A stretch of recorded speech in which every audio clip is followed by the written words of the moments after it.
I'm getting married, and my family is pushing my golden child sister to wear white down the aisle. I'll get my revenge. Weddings are supposed to be a bride's special day, a once-in-a-lifetime moment where she is the center of attention. But apparently, my family did not get the memo. My younger sister, the golden child, had always been their favorite, and they had never hidden it. I had put up with years of favoritism, but when my wedding plans started, I thought, just for once, things would be different. I was wrong. Not only did my parents insist on making my sister the star of my wedding, but they had the audacity to push for her to wear white down the aisle. Yes, you heard that right. They wanted my sister to walk into my wedding looking like she was the bride. But if they thought I would sit back and let them ruin my day, they had no idea who they were dealing with. I was going to get my revenge. Growing up, I always knew my place in my family. My younger sister, Sophie, was the golden child, the one who could do no wrong. My parents adored her, showered her with attention, and always put her needs above mine. If I got an A in school, Sophie's B+ was praised even more. If I achieved something big, it was always overshadowed by the smallest accomplishment of hers. At first, I tried to win their approval. I worked hard, hoping that maybe, just maybe, I would be noticed. But no matter what I did, it was never enough. Eventually, I stopped trying. I accepted that I would never be their favorite, and I built my own life outside of their influence. Then I met Ethan. Ethan was everything I had ever hoped for in a partner, kind, supportive, and loving. When he proposed, I was over the moon. For the first time in my life, I had something that was truly mine. A wedding where I would be the one celebrated. A day that would be all about me. Or so I thought. The moment my family got involved in the wedding planning, everything changed. My mother constantly pushed for Sophie to have a bigger role. She wanted Sophie to give a speech, have a solo dance, and even suggested that Sophie help me pick my dress, because she has better taste. But the final straw came when they suggested Sophie wear a white dress, claiming it would be cute, and symbolic of sisterly love. I refused immediately, but my mother and sister would not take no for an answer. They kept pushing, guilt-tripping me, saying it was just a dress and that I was overreacting. But I knew exactly what they were trying to do. They wanted Sophie to steal my moment, just like she always had, and I was not going to let that happen. Sophie had always been the center of attention, and she knew it. She loved the power she had over our parents, and often used it against me. If she wanted something, she got it. If she messed up, I was blamed. If I had something nice, she made sure to get something better. One of the most painful memories I had was my high school graduation.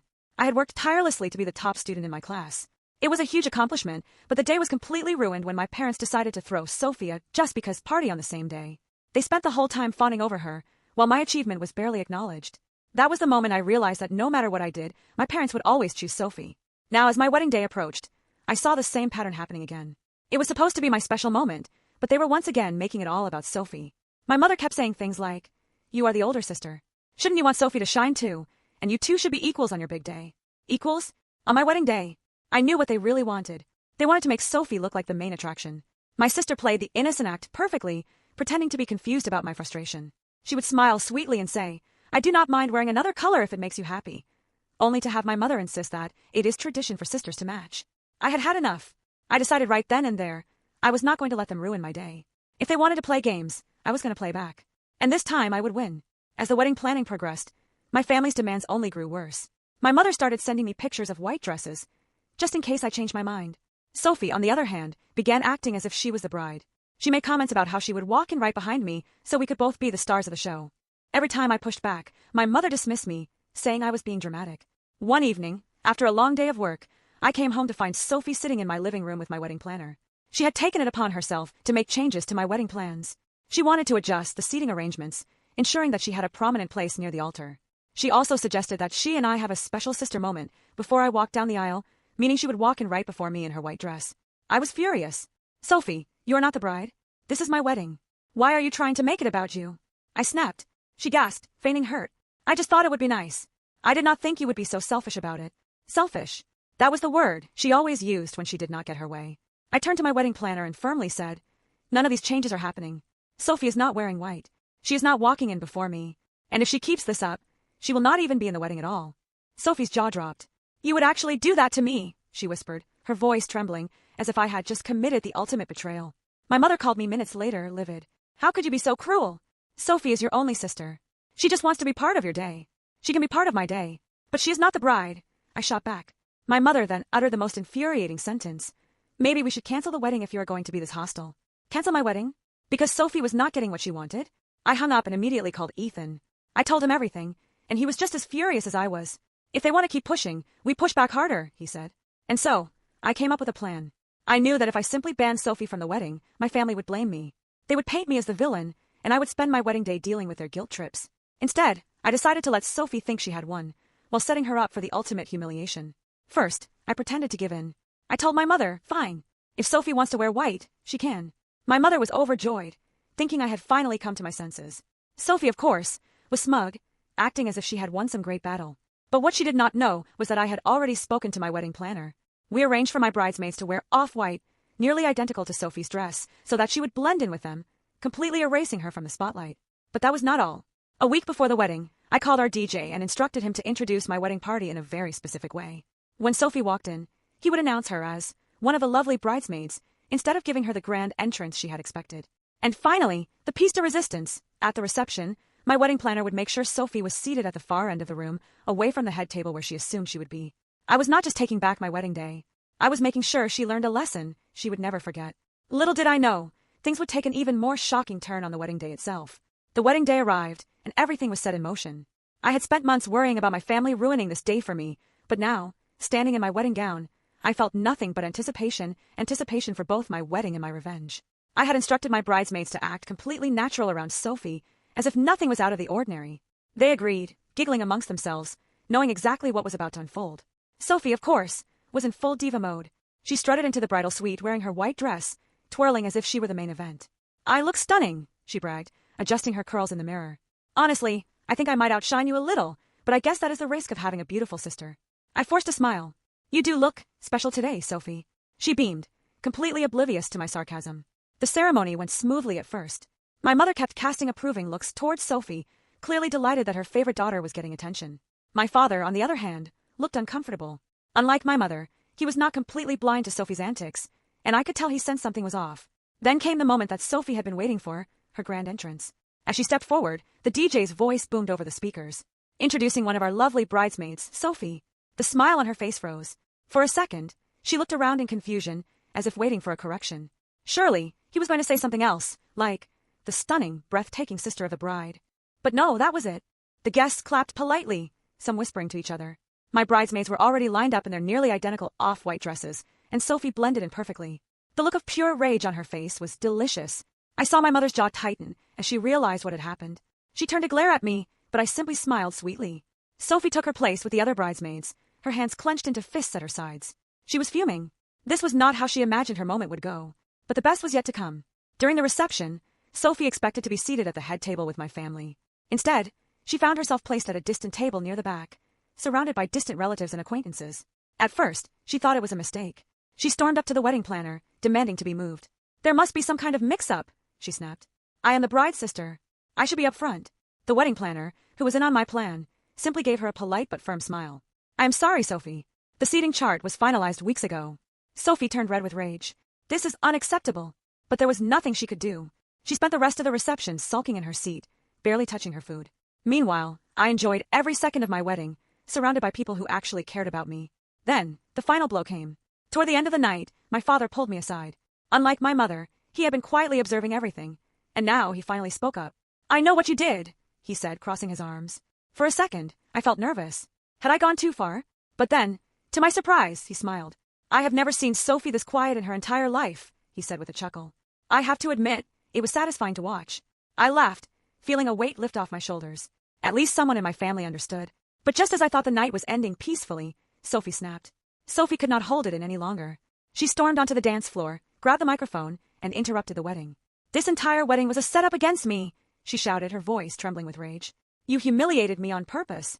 You made me look like an idiot in front of everyone." The room fell into stunned silence.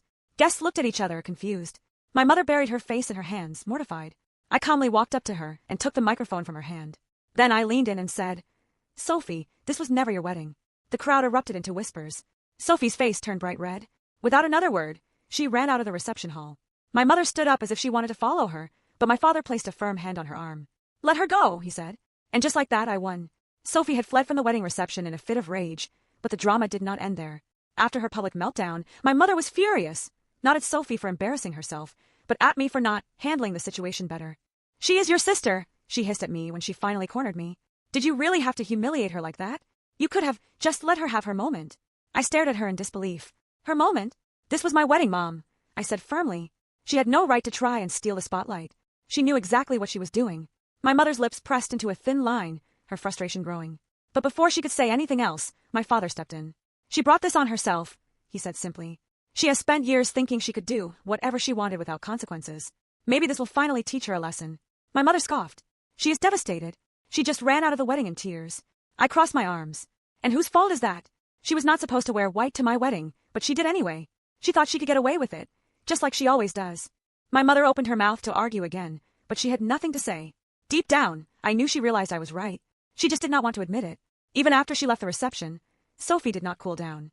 She took her anger straight to social media, posting dramatic, rage-filled messages about how her own sister had betrayed her. I cannot believe my own flesh and blood would do this to me, she wrote in a long Facebook rant. All I ever wanted was to be included, to feel special, and instead, I was humiliated in front of everyone.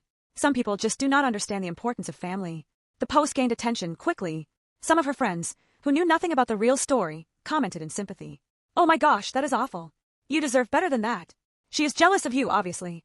But then, the people who had actually attended the wedding started commenting. One by one, they shut her down. You wore white to your sister's wedding.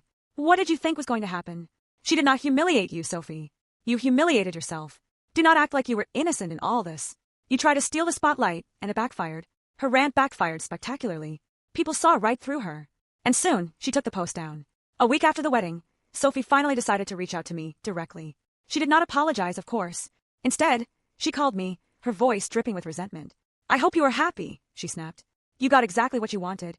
You made me look stupid in front of everyone. I sighed, already exhausted with her.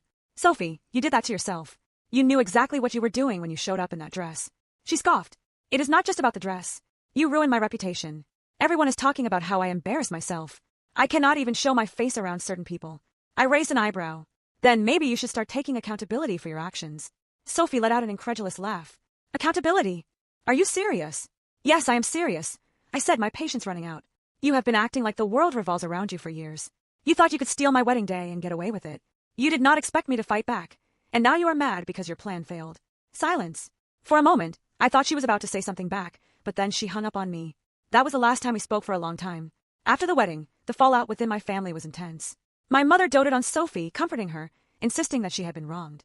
My father, however, had finally had enough. One evening, I got a call from him. I just wanted you to know that I am proud of you, he said, for standing up for yourself. That meant more to me than he probably realized. He even went as far as to call Sophie out for her behavior, something he had rarely done before. According to my cousin, he told Sophie directly, you are not a victim here. You made choices, and you faced the consequences. My mother was furious with him for taking sides, but my father did not care anymore. For the first time in years, he was finally standing up for me. As months passed, Sophie's entitled behavior continued to catch up with her. People who used to tolerate her selfishness started distancing themselves. Even her closest friends began to realize that she only cared about herself. Then, the ultimate karma struck. She tried pulling the same center of attention, stunned at another wedding. This time, it was a friend's wedding. She showed up in a flashy, nearly white dress, once again trying to overshadow the bride. But the bride was not me. This bride had zero tolerance for drama. She immediately had Sophie removed from the wedding. Sophie was kicked out, humiliated in front of everyone. And just like that, she finally learned that she could not always get her way. As for me, life has been amazing. My husband and I are enjoying married life without all the drama. My relationship with my father has never been better. And my mother, well, let's just say she still tries to bring up Sophie's trauma every now and then. But I shut it down every time. Sophie and I are not close anymore, and honestly, that is for the best. She made her choices, and I made mine. And at the end of the day, I got my revenge in the most satisfying way possible. What do you think? Was I in the wrong for how I handled my sister? Or did she get exactly what she deserved? Let me know your thoughts in the comments. And if you enjoy this story, make sure to like, subscribe, and press the bell icon for more incredible stories like this.